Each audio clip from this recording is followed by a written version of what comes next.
There was a man I treated decades ago, a banker from Zurich who came to me in the autumn of his 50th year. He was by every measure the world taught him to value a successful man. He had wealth, he had a name, he had a family that smiled at the right moments, and a house that overlooked the lake. And yet, when he sat across from me, his hands trembled, and he confessed something I have heard in different words from 1,000 souls since. He said, "Doctor, everything in my life is collapsing, and I do not understand why. I followed every rule, and still the ground beneath me is opening." I looked at him for a long time. Then I said, "My friend, you have not been cursed, you have been chosen. What you call collapse is the beginning of your real life, but you do not know it yet." He did not believe me, of course. No one ever does at first, because the human being, in his ordinary state of consciousness, has been trained to interpret pain as punishment, loss as failure, and darkness as the absence of meaning. But I tell you now, with the conviction of a man who has spent more than half a century descending into the labyrinths of the human soul, before the best chapter of your life begins, something always happens. And it is almost never what you expected. It arrives like a storm in a house you thought was solid, and it dismantles every structure you built to protect yourself from who you are. The ancients understood this. They wrote about it in their myths long before psychology had a name. They called it the descent, the night sea journey. The Egyptians spoke of Osiris, torn apart by his own brother before he could become the lord of the underworld. The Greeks told of Persephone, dragged into the kingdom of Hades before she could become a queen. The Sumerians sang of Inanna, who hung naked and dead on a hook in the lower world for 3 days before she returned to the light. These were not entertainments, they were maps, the cartography of transformation, drawn by people who knew that no soul rises into its full stature without first being broken open. But the modern man has forgotten these maps. He believes life is supposed to be a steady ascent, where each year is better than the last. So when the descent comes, as it must come for every soul destined for something more than mediocrity, he panics. He thinks he is failing. He thinks the universe has turned against him. And in his panic, he begins to fight the very process trying to save him. I have watched this happen so many times I could almost predict it. A person comes to the threshold of their greatest becoming, and at the very last moment, they turn back. They cling to the old life with such desperation that they suffocate the new one before it can be born. They distract themselves with noise. They flee into work, into substances, into ideologies.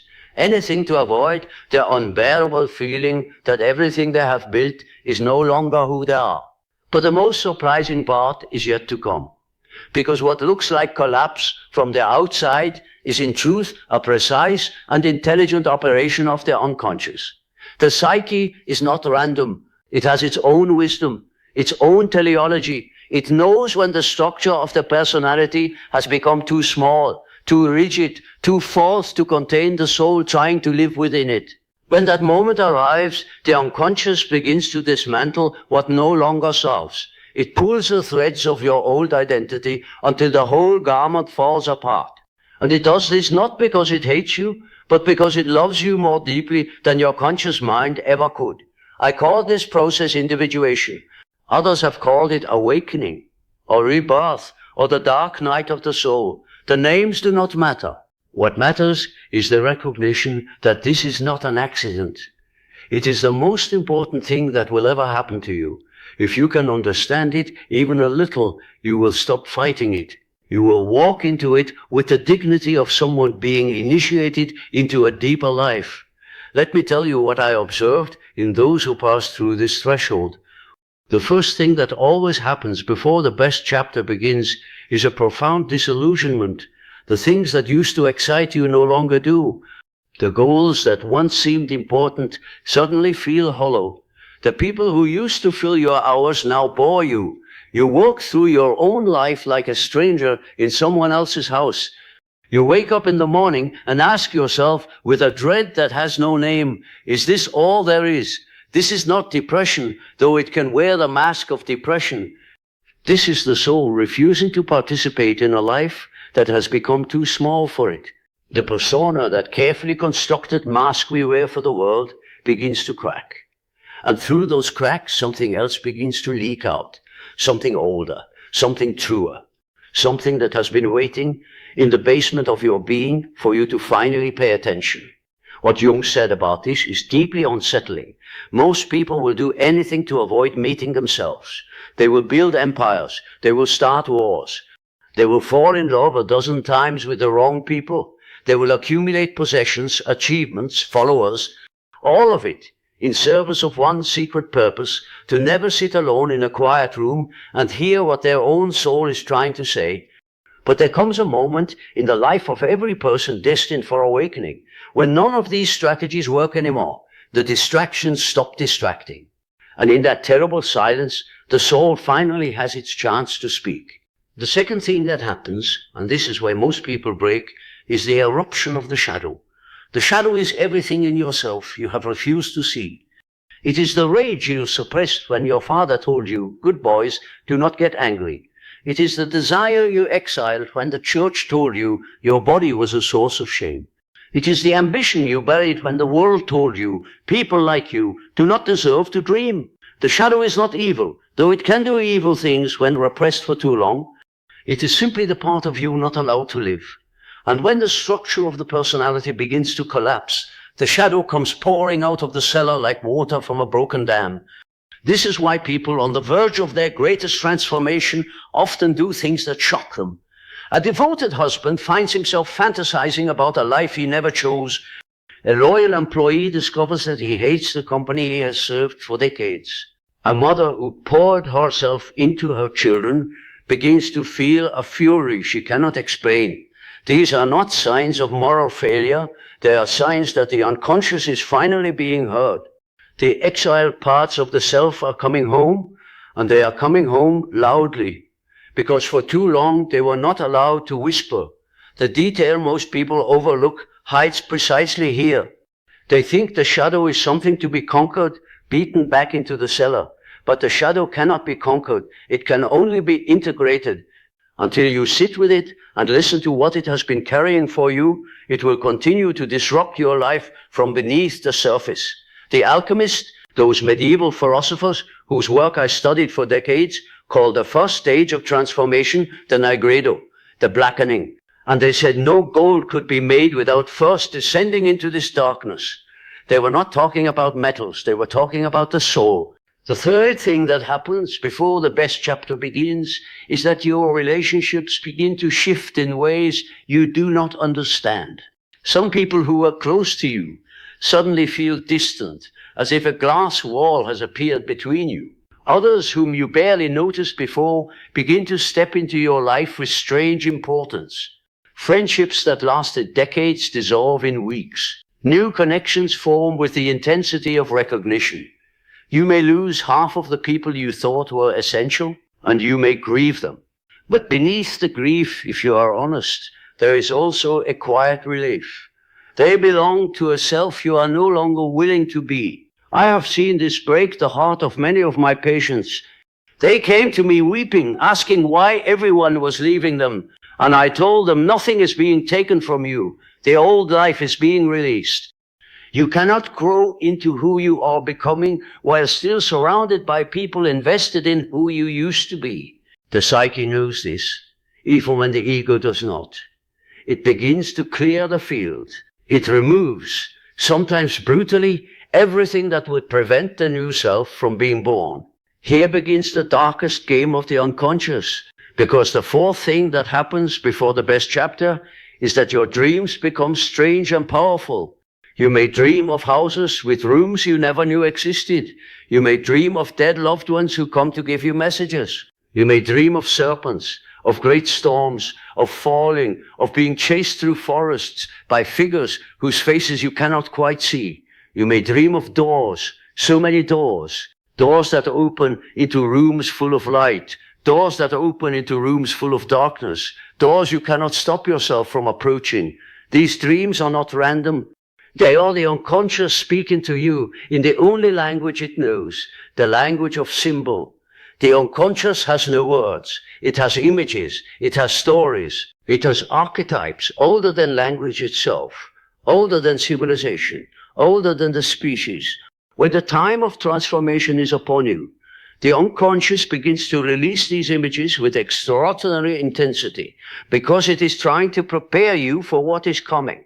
I always told my patients to keep a notebook by their bed during such times, because in those dreams was the entire blueprint of their becoming. Every figure was a part of themselves. Every landscape was an inner state. Every conflict was a tension within their own psyche, asking to be resolved. The dream is the soul attempting, night after night, to deliver the message your waking life refuses to hear. The fifth thing that happens, and this is perhaps the most disorienting, is that you begin to lose interest in the future. The plans that used to animate you no longer do.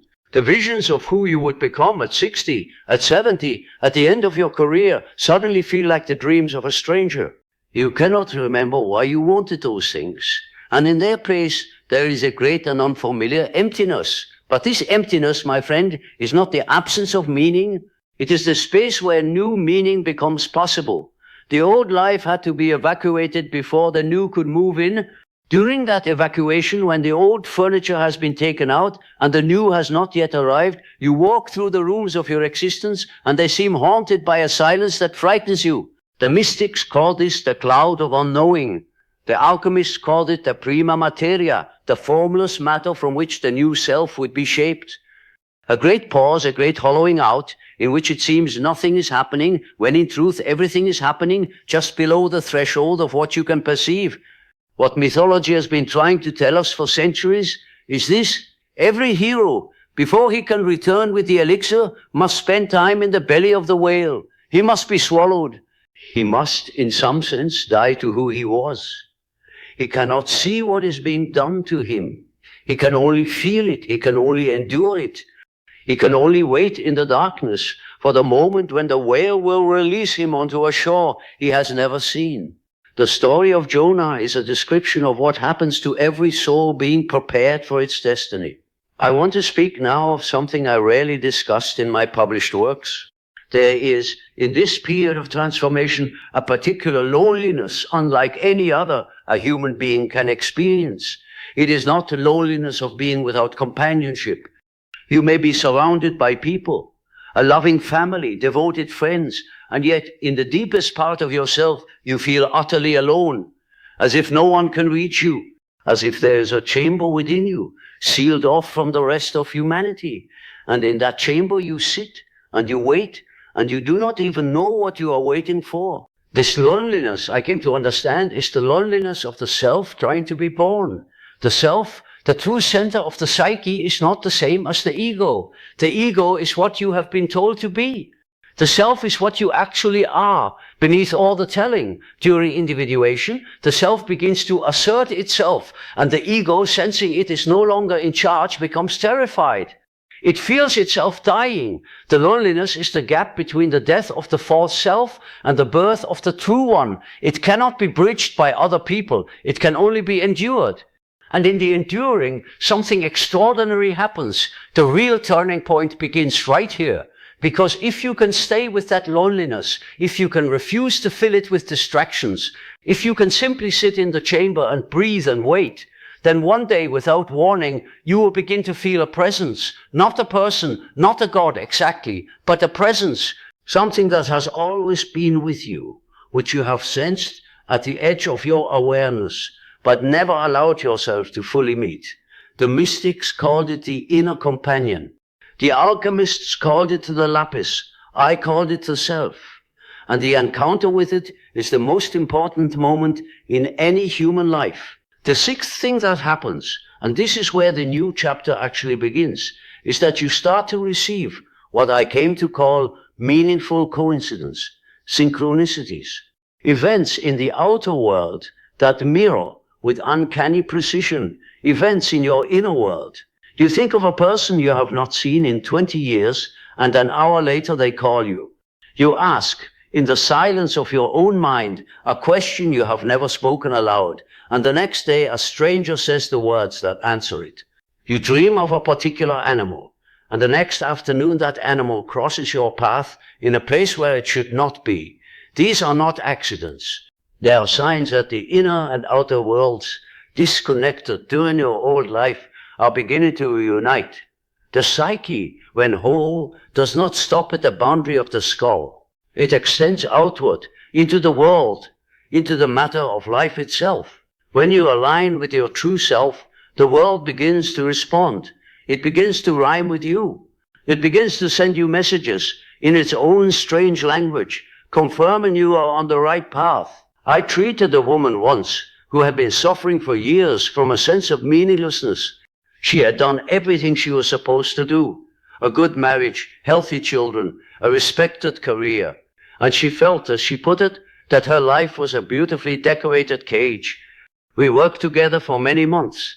She had to descend into memories she had not visited in decades. And then one day she came to her session and told me a dream. She had dreamed of a great golden scarab beetle. As she was telling me the dream, I heard a tapping at my window.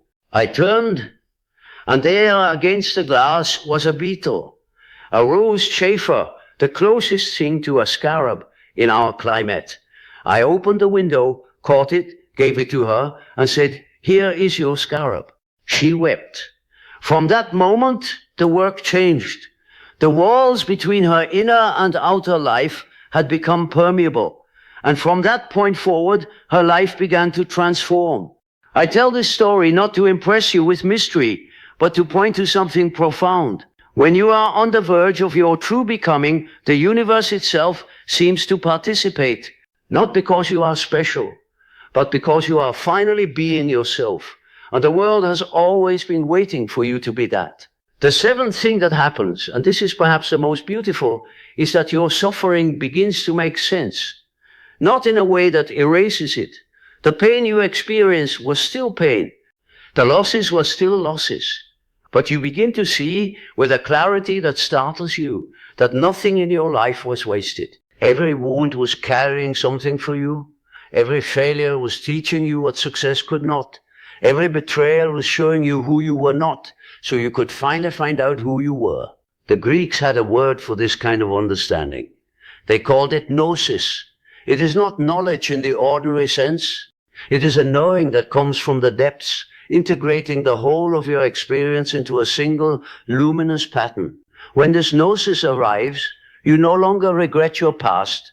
You no longer wish things had been different. You see instead that everything that happened was the rough hand of the unconscious shaping you for what you were always meant to become. The clay had to be cut. The metal had to be hammered. The seed had to be buried in the dark earth and forgotten before it could rise into the light. But I must be honest with you. This process is not pleasant. It is a fire. It will burn away things you thought you could not live without. It will demand a courage you did not know you possessed. It will ask you to walk alone through territory that has no map. And at certain moments, it will make you wonder whether you will survive at all. You will survive.